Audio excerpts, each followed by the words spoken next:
Hi, this is 𝐺𝐵𝐶𝐓𝐄 and you are watching Carnival 24. And welcome back to the second part of our interview with Richard Seale, the CEO and Master Distiller of 𝐻𝑗 Rum. We'd just like to say the response from everyone has been phenomenal, and we'll continue to keep putting these videos together to provide you with more information about the geographical indication for rum in Barbados.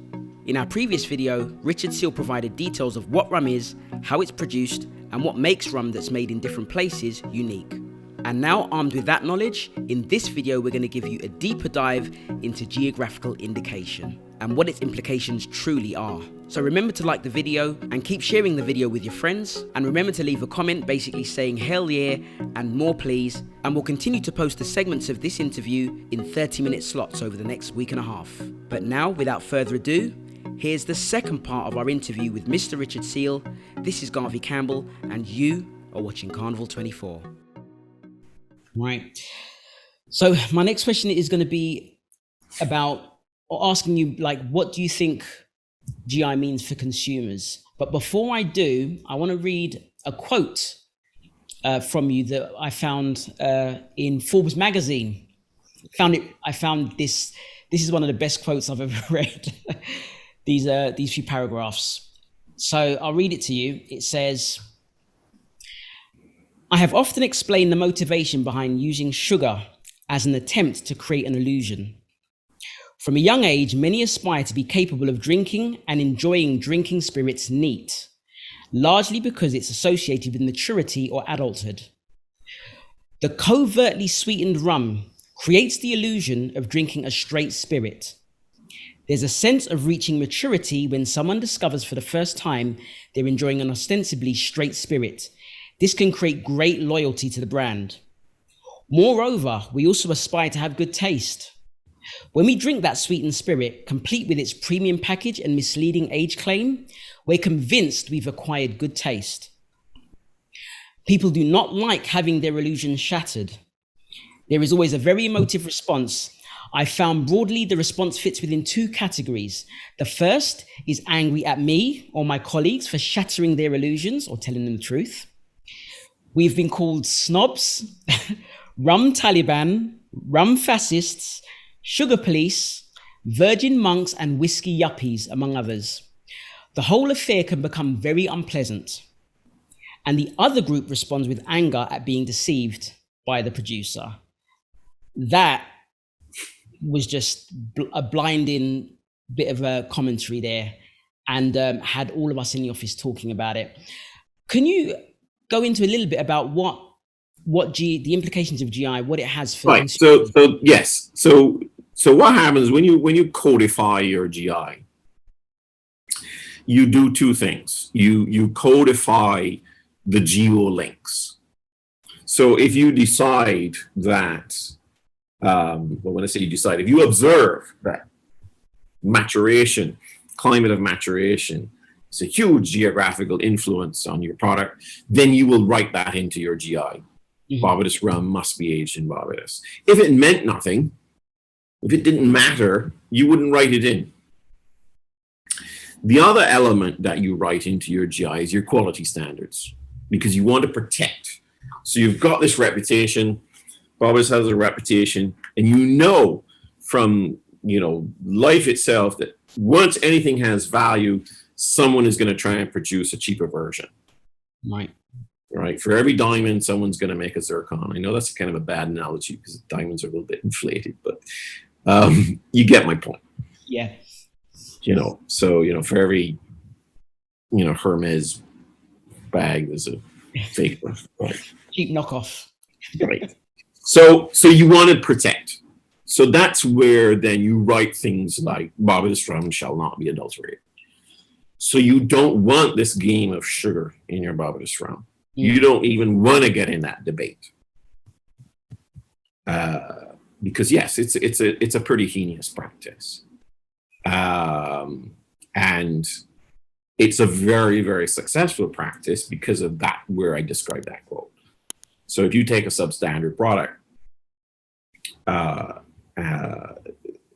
I mentioned in that same article, you would generally find sugared products don't have an age statement because they have not used age to get quality. So they don't have an age statement. They don't want to reveal what the true age is. So you get this sweetened product dressed up in a beautiful package. So that's all part of the illusion. And you drink it, and it's smooth.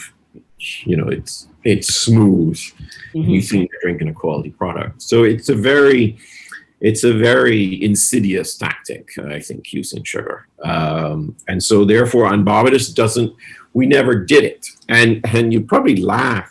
There's a couple of amusing reasons why we sort of never. I mean, the most obvious technical reason is because when licensing came in and proof and checking that, it all had to be done by hydrometers, and those readings are you can't use a hydrometer when the product's sweetened. But there's another good reason. When you look back in the 19th century, when especially up in Scotland, when there was all kinds of adulteration. People would water down a product, okay, to sell it, to dupe the consumer. But then they'd add things back like sulfuric acid. Why? Because the product had to have a certain bite. Right.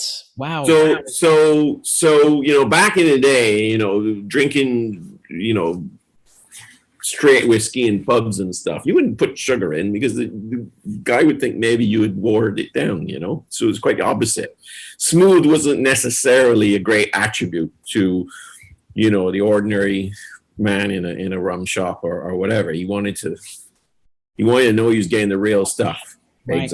Exactly. So anyhow, so it really is not part of our culture to engage in this practice of sweetness. So that's why that's in the GI.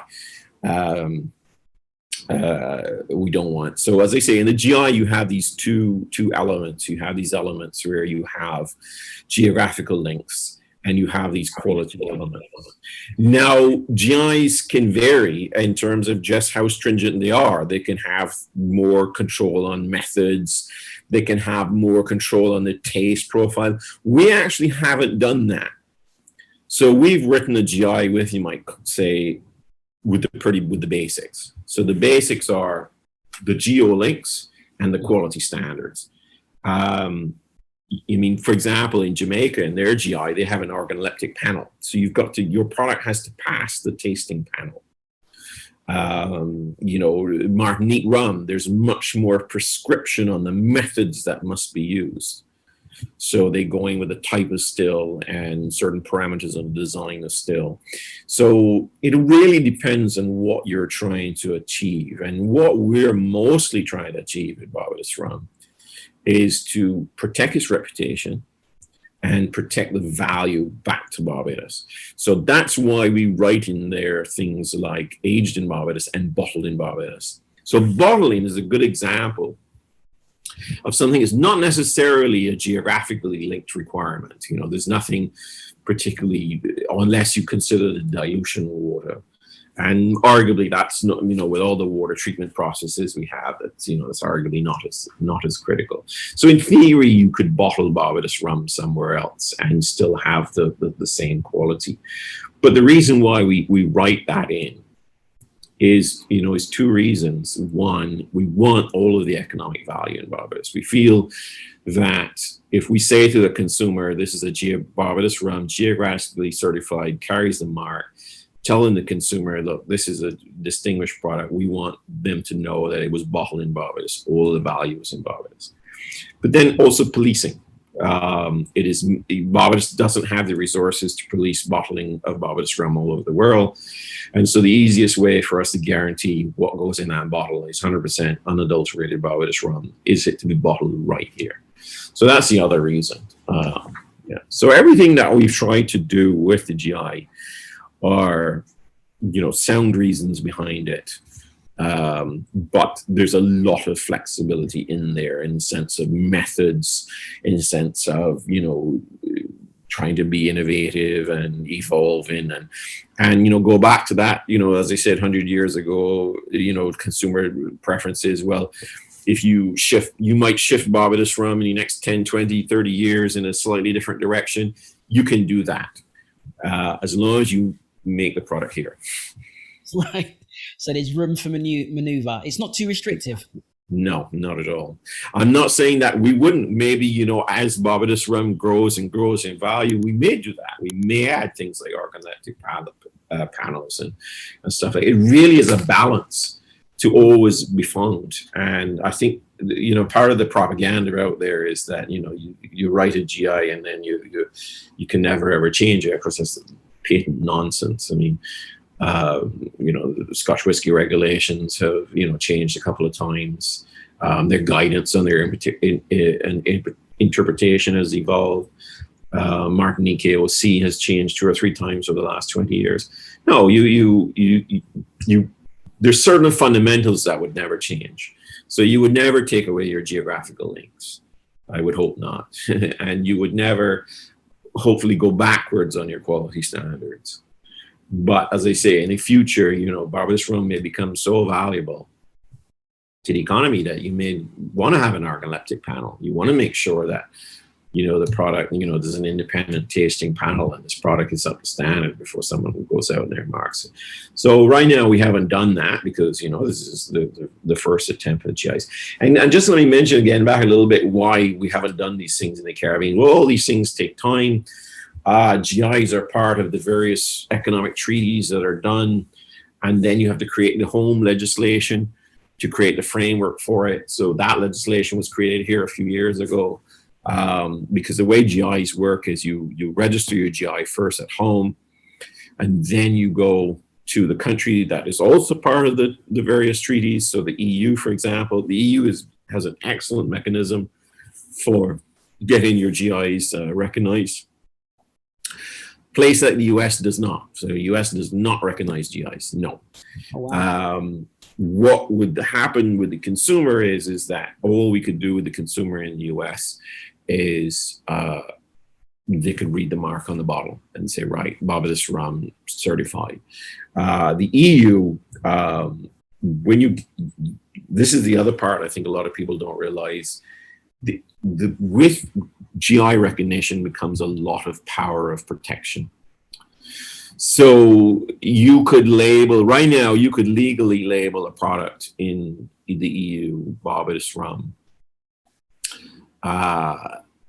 without it necessarily being from Barbados, 100% from Barbados. And then there's really a lot of complications with things, trade rules, meeting origin on the trade rules, which are not, you know, trade rules are very complicated. They have rules of value added and accumulation and all of these things.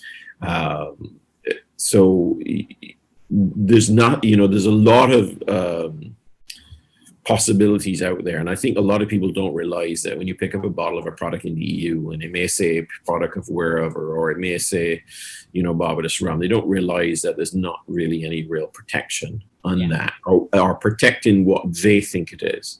For example, there's simply no way for a person, for example, to distinguish between even 2 bona fide Barbados rums, but one was bottled in Europe and one was bottled in Barbados. So the GI is a mechanism on which these things happen. So the GI is the mechanism in which you go to the EU authorities and you say, recognize my GI. And of course, it's not an easy process. And you convince them that you have this geographically special product. Then they recognize it, and then comes the protection. Right.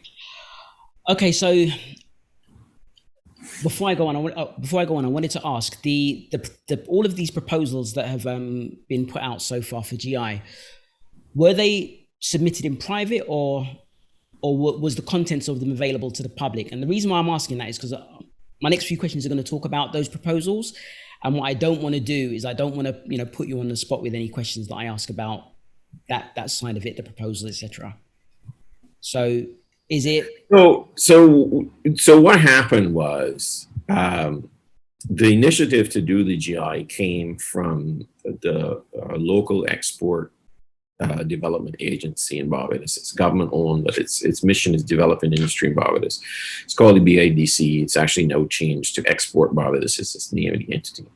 And so the thing is, the ownership of the GI can register, can sit in a private company. In Jamaica, the GI sits in a private company called the Spirits Pool.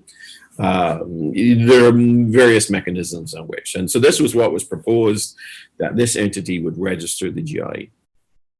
And in the beginning, they tried to do it.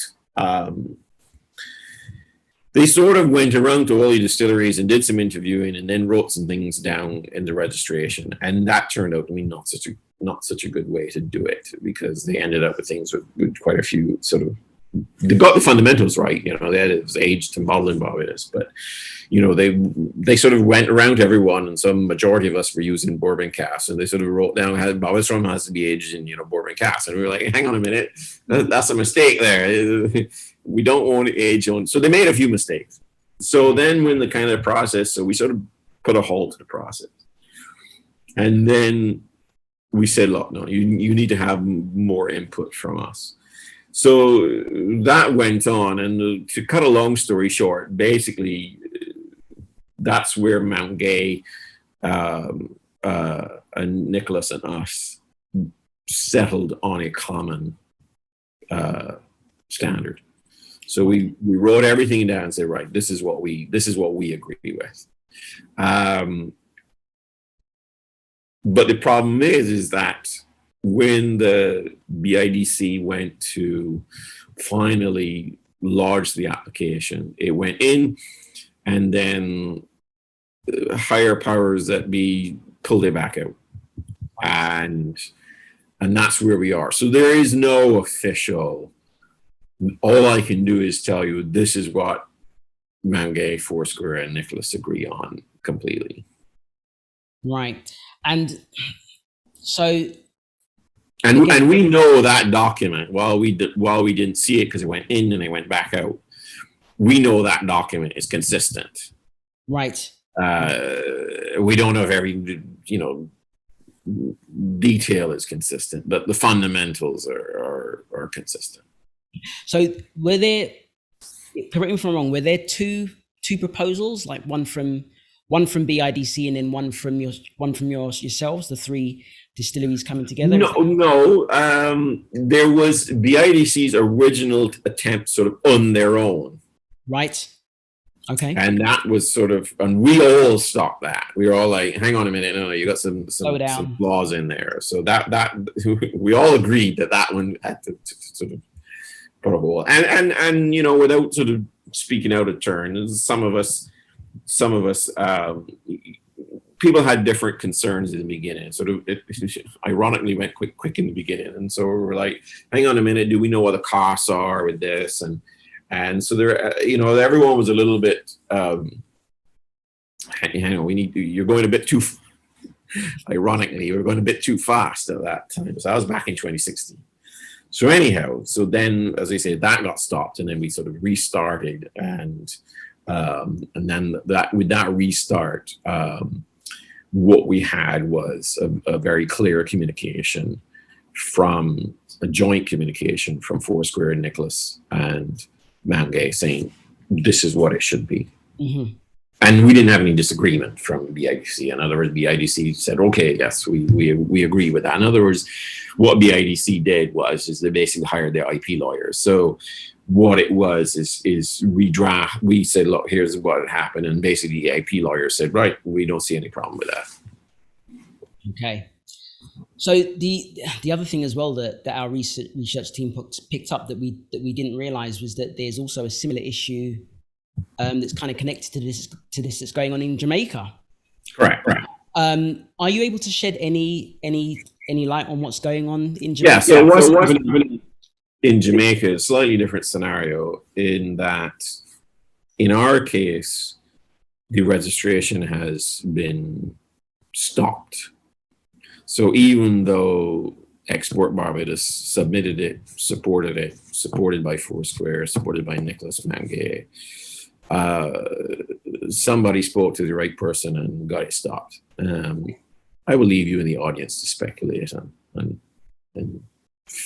I'm sure you won't create a scenario in your mind that's far wrong from what's happened.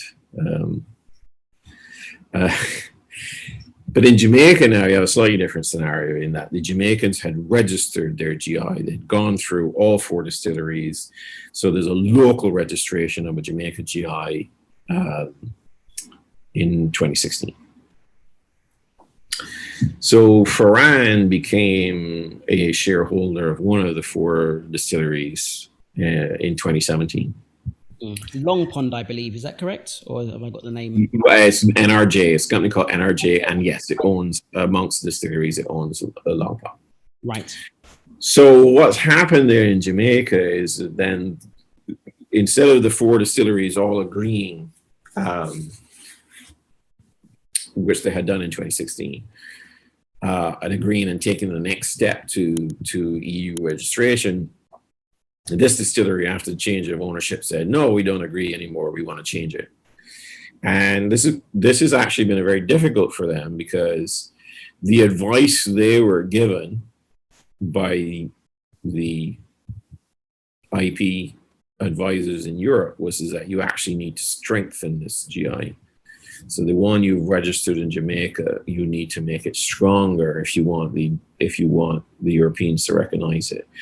And that's not an unfair comment at all. I think the Jamaicans were a little bit too relaxed in their first registration, and I think that was because they all agreed, and I think they didn't really. I don't think they really grasp, the threats to Jamaica rum that there could be. And I think it was sort of all four of them. It was all very casual. And I think they all had a great trust of one another and really didn't, and maybe didn't write a GI. They got the principles right. But as you know, in so many cases, you got to get the letter right. If not, people will exploit loopholes, etc., etc. So but this sudden non-agreement of the four distilleries was able to stall the process of the EU application. And then the last step that happened is NRJ submitted a request to rectify the GI. So let me explain. In GI legislation, and GI legislation is very common. In other words, we go to the countries, sign up to the treaties, they agree to these GIs, and then the framework of the legislation. If I showed you the Barbados GI Act and the Jamaica GI Act, you'll see they're practically identical. So in the GI Act is this clause called rectification. And it's really designed to correct an error. So you might go and register your GI, like your trademark. You register, it's lodged in at the registrar, and you realize, oh shit, on page whatever, we've got this little typo error, or we've said 10% when we meant to say 80% or something. Some boo-boo is in there that we can't leave. So you can apply so this act provides that a producer can apply to go and fix a problem. Right. So what they have done is NRJ has used this piece of legislation, this part, and said, right, we want to rectify the GI, but their vision of rectification is to change it completely, every single clause. Wow. So we don't think legally they have a chance. And under the Jamaican, and in fact, I got to ask the Jamaicans what's the latest, because it was supposed to come up shortly. But basically, the first application, I should have checked with them before this interview, sorry. So the application goes before the registrar. So the registrar gets this application for rectification. So when I last spoke to my Jamaican colleagues, they said, look, there's no hope. But it's one of these things, well, lawyers will try anything, right? And because GI legislation is quite new, it's a great time to exploit something like that. Right. So rectification is definitely written for correction of errors. But since there's no real case law with it, it's a great time to say, no, rectification is meant to be, I can come along and change this. But that's not true. The clause of rectification in the Act is a common sense clause. It's in there because we know how it is. You might submit documents and there's some little error somewhere, and that allows the registrar to go into the registration, fix that little error. But basically what they've done is said, right, change everything. So naturally, all my Jamaican friends over there are very angry about it. They're very upset about it. Not happy at all.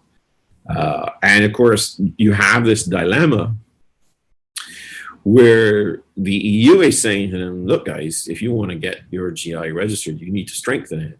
And here is one player going to the Jamaica registrar and saying, weaken it. Yeah, massive problem. One of the guys on the original video that we posted, there was even one guy who in his comment, he looked at the video, and his comment basically said that he's going to go back to drinking bourbon, because at least he knows what he's drinking. Because you know, with all of the changes that can be made and the lack of regulation, GI, as you've said, you don't know whether what you're drinking has added sugars. Well, right now you're basically at the mercy of trusting the brand. And this, you know, on the face of it, there's nothing wrong with that. But the beauty of doing a GI is you set down sort of immutable standards that would supersede any brand. So let me give you an example. I mean, we're a family business. Suppose we, you know, some large mega company comes and flashes a large check in front of my father, and he says, right, we're out. There's nothing written to protect. So right now here in Barbados, we're at Foursquare. We age everything here. We bottle everything here. That's all we know.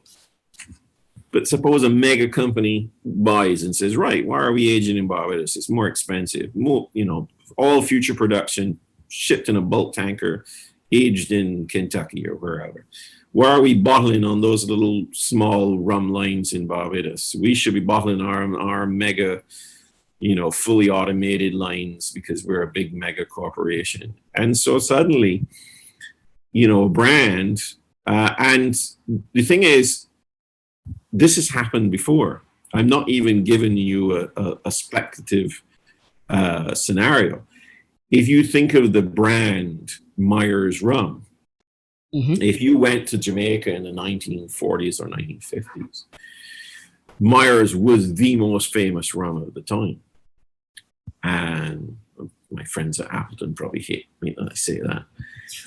But seriously, I mean, it really was. And you would go to Jamaica and you could drink 30-year-old Myers, you could drink 40-year-old Myers. And the core advertising of the brand, because people think adulteration and stuff like that's new, but you know, the core advertising was that this brand was aged on the government supervision in Jamaica, bottled in Jamaica, and nothing added except caramel color, which is a long-standing tradition in Jamaica. It's not sugar, it's color. And was the heart and soul of their advertising.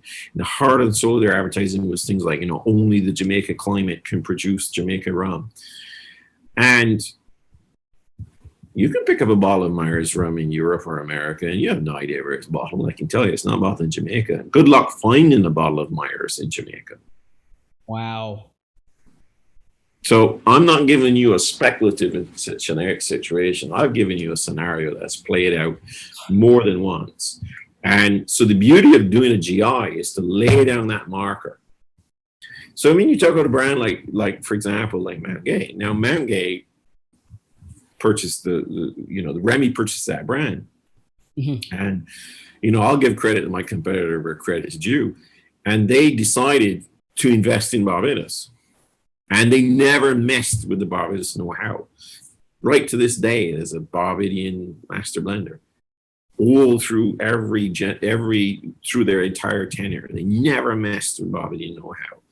And they invest in Barbados, and they did that. That's great. They've done that out of their genuine belief in those things. But let's say Remy could be acquired by Diageo. We hope not. And somebody sits down in an office in Diageo and does the numbers and says, change it. Somebody in Diageo says, hey, sugar sells. Let's put some sugar in the rum. Nothing to protect it. That's crazy. So that's what we're trying to do. That's what we're trying to lay it down. And if there's one thing I'd like to achieve more than anything else in my own career in rum is to lay these markers down for the future. We hope you enjoyed the interview with Richard Seale, and after watching our first and second part of our interview with Richard Seale, by now you should know how rum is made, what geographical indication is, and why it's important for each island to protect what their businesses and economies produce with GI. And if you want to see the third part of our interview where we list and explore the objections of the only distillery in Barbados that objected to the proposed geographical indication for rum in Barbados and who is now seeking to change it in Jamaica, then remember to leave a like and a comment telling us more please. And as before, if we get enough comments, then what we'll do is we'll continue to post these videos in 30-minute chunks so that we can get it out there to you as much as possible. And don't forget to share this video with people who you know would really be interested in it and let them know, because we believe geographical indication in the Caribbean needs transparency.